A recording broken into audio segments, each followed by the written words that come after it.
Slow that down.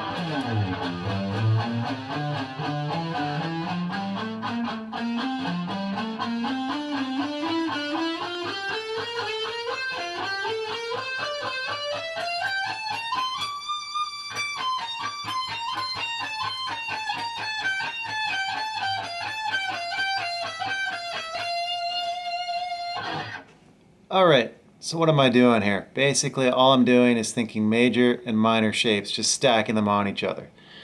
So what you want to do, basically we're in F major here, so just think F major. So jump down to your F, now think F major. So the whole scale,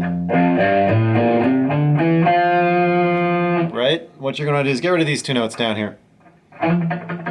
We don't need those. What you're just going to look at is the pattern on these top two strings. So 1, 2, 3, 1, 2, 3.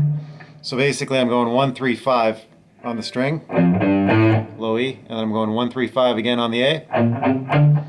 And then what I'm going to do is I'm going to shift up one. So now we're over here on the 3, and we're going to go 3, 5, 7. So that's pattern 1. That's your first major pattern. Right? Okay. Now that we've gotten that far, what we need is a minor pattern. So think D minor. So if we're thinking D minor here, up on the 5th fret, on the A string, I want you to go 5, 7, 8.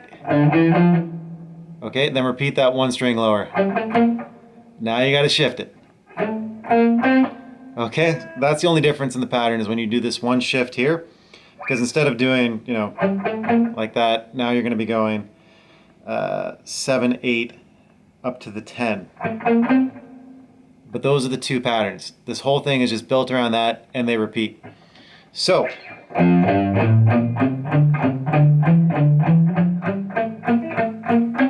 now that we got that far, we need to start over that major pattern again. So what you want to do is jump on the nearest F. Looks like we got one right here, hanging out on 8. So go. Perfect. That's your next piece. And then we want to go minor again, so we need to jump up to a D. Well, right here in the middle of this pattern, there is a D hiding on the 12th fret on the D string. Easy enough. So now just repeat that D pattern. Super.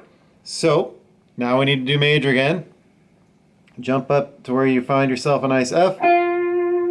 Hanging out right there on 15 on the D. Straightforward. Now here's where things get a bit wonky.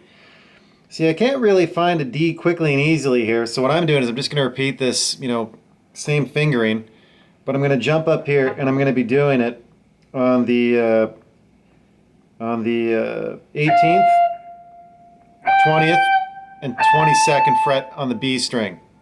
And then I'm going to jump down one more and do it there. Now in the video when I was flying through this, I just kind of flew back down this and landed, you know, here on that F just for resolution. But you can do whatever you want. Just try and make sure that you land somewhere that makes sense musically with the scale. So what you want to do is focus on your alternate picking, up, down, on everything. Point of that is you're going to do inside and outside picking, and these aren't going to be even string numbers. Obviously, it's designed so that these aren't even. They're all 1, 2, 3, 1, 2, 3, 1, 2, 3. So almost every time you play, your picking is going to invert, which is going to make this really frickin' hard, especially when you get going quickly. The thing is, though, if you get comfortable doing this, you'll have complete freedom over your fretboard to play these scales wherever you want. Anyway, give it a try. Rock on. And I don't have any hashtags or anything, but if I think of one, I'll put it in and just hashtag me and I'll come find you on Instagram or something. Anyway, ciao for now.